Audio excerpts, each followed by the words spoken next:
mal e aí entrar nesse universo do espiritual com segurança, não é?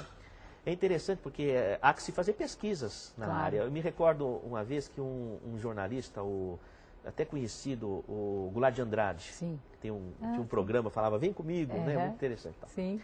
E ele nos ligou e disse assim, Sérgio, eu quero que você mostre, que prove que existe o espírito. Eu quero passar um programa com a prova. Eu falei, puxa, será possível uma coisa dessa num programa? Mas nós aceitamos o desafio. Ele foi ao serviço, eu estava com um dos médiuns que fazia parte de nossa investigação. Chamamos um colega neurologista da Universidade Federal de São Paulo, especialista em eletroencefalografia. Instalou-se um computador com eletroencefalógrafo. O colega neurologista estava presente junto conosco, um staff de médicos. Havia uma série de auxiliares de apoio para o médium. Foi instalado o aparelho, o eletroencefalograma começou a correr. Sim. Nós invocamos o estado de transe, as câmeras filmando, etc.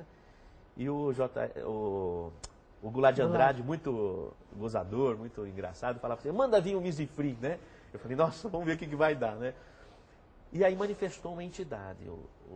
O Goulart falava, conversa com ela. Comecei a conversar, comecei a perceber que realmente havia uma personalidade manifesta ali que não era a figura do médium. Mas o eletroencefalograma estava correndo igual. Dava para ver na tela e etc.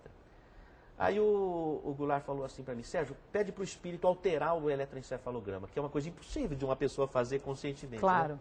Aí eu pedi, o senhor pode alterar o eletroencefalograma? Imediatamente o eletroencefalograma fez... Não é? Sim.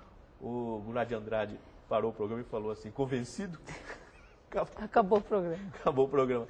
Quer dizer, existe uma biofísica da relação entre o espírito e o corpo. Sim. Não é? A fenomenologia espiritual, ela mexe com o organismo. Você está me fazendo lembrar as pesquisas que foram feitas com Francisco Cândido Xavier, com Chico Xavier. Não vieram? Dos Estados Unidos, pesquisadores com toda uma aparelhagem. Não Você falou uma coisa interessante, desculpa, Delmar. Imagina. Você veja, o meu foco de pesquisa não é o médium paranormal. Tá. Sabe? Eu tenho estudado a mediunidade na pessoa comum. Certo. A mediunidade do cotidiano. Sim. Porque a maior parte das pessoas fala assim, eu não tenho mediunidade. Entende? É verdade. Mas acontece que o organismo humano é uma estrutura mediúnica. Veja bem, uma célula do nosso organismo, ela precisa de ser sensível à química. Sim. O alimento, não é? Você acorda de manhã, a bexiga está cheia, você está sentindo. Verdade. A célula precisa ser sensível ao biológico, ao químico. Isso. Não é? Mas, ao mesmo tempo, as nossas células precisam ser sensíveis à alma. Você se preocupa, você se emociona e o seu coração acelera. Então, o organismo humano ele tem uma face sensível ao biológico e uma face sensível ao espírito. Sim. Ele é, por si, um organismo mediúnico, intermedia dois universos. Então, não há quem não tenha uma sensibilidade. Uma mulher grávida está incorporando um espírito. Aliás, se a gente pode dizer que há uma incorporação mediúnica propriamente dita, que o espírito entra no corpo, é quando a mulher engravida. Por isso que no pré-menstruo, a mulher no pré-menstruo ela está com um organismo parecido com a grávida. Sim. Os seios engurgitados, os ductos lactíferos proliferados, edema cerebral, então ela fica hiperestésica, conectiva, não é? O útero com o endométrio alargado para receber o embrião. Sim. Mas se não vem um ser renascente ali, não é? Ela fica aberta para o espírito que estiver ali, de acordo com a sintonia dela. Então ela fica fora, meio fora. Se a sintonia não for positiva, aquilo sintomatiza. Aí, ou na área de comportamento, ou invade o hipotálamo e tem reações orgânicas. E aí vem a TPM, né? A famosa TPM, a famosa por exemplo. TPM, que é sempre dias antes. Exatamente. E muito se fala da influência da mãe sobre o feto durante o período da gestação. E pouco se fala da influência do feto sobre a mãe. Quando você diz que há. E eu lembro que na minha segunda gestação, eu tinha uma vontade de comer um determinado legume que não era comum minha vida toda, eu já tinha 27 anos. Assim que eu dei à luz, parou à vontade e quando ele já era um bebê, começou a comer comida salgada, era o preferido dele. Então você vê uma coisa tão, olha, interessante, tão né? concreta, vamos dizer assim, o quanto essa questão mediúnica que você está dizendo. Você vê a Raquel Soifer, uma grande psicanalista que estudou psiquismo fetal, ela detectou uma fase da grávida que é esquizotípica, em que há uma cisão da identidade, uma dissociação. Sim. Uma primeira fase esquizotípica. E por quê? Porque tem uma outra consciência invadindo a mente dela ali. Exatamente, exatamente.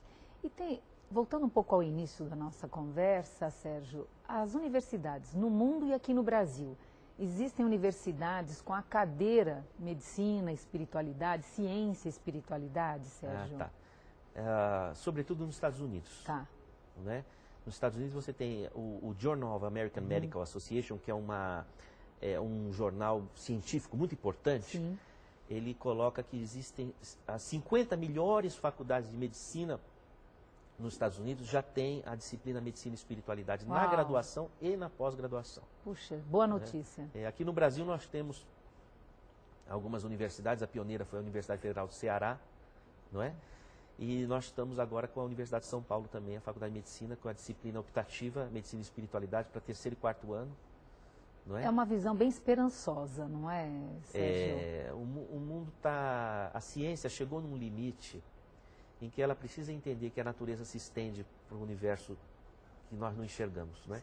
Você vê, do espectro eletromagnético conhecido, que a ciência conhece, apenas 0,0000000000000000001% é o que a gente pode enxergar. Uau. De tudo que é conhecido. Quer dizer, quem só crê no que vê, não acredita em tanta coisa que vivencia no cotidiano.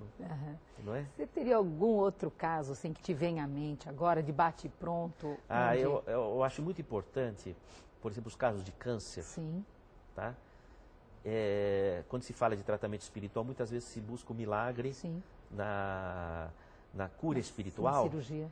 Sem atentar para o fato de que o tratamento espiritual não dispensa o tratamento médico. Então, o que acontece? O tratamento espiritual, ele vem coadjuvar com o tratamento médico, porque o tratamento médico também foi algo presenteado por Deus, porque Deus que deu inteligência ao homem para construir o acesso ao saber, conhecer o corpo humano, conhecer a fisiologia. Então, a medicina também é sagrada. Aliás, a ciência é sagrada, porque ao investigar a natureza, nós nos aproximamos do Criador, não é? Sim. Não é? Então, é necessário que se faça o tratamento médico, mas o tratamento espiritual coadjuvando traz um prognóstico muito melhor.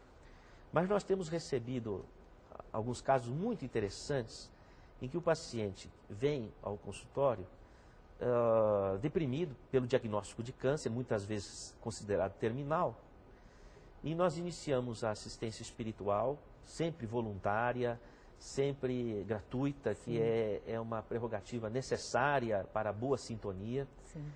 E o câncer começa a paralisar, não é?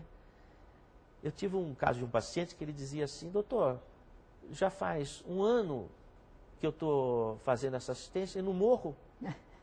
Eu preciso voltar a trabalhar, não é? Aí eu coloquei ele para dar passe.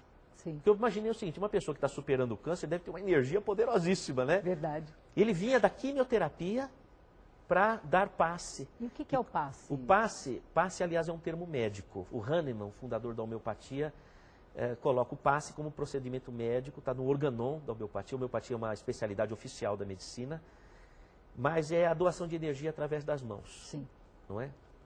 Muito bem, ele ia transmitir essa energia. Imagina a pessoa que estava com câncer desesperançosa recebendo um passe de um paciente que estava superando o câncer, a força que ele não tinha. Não é?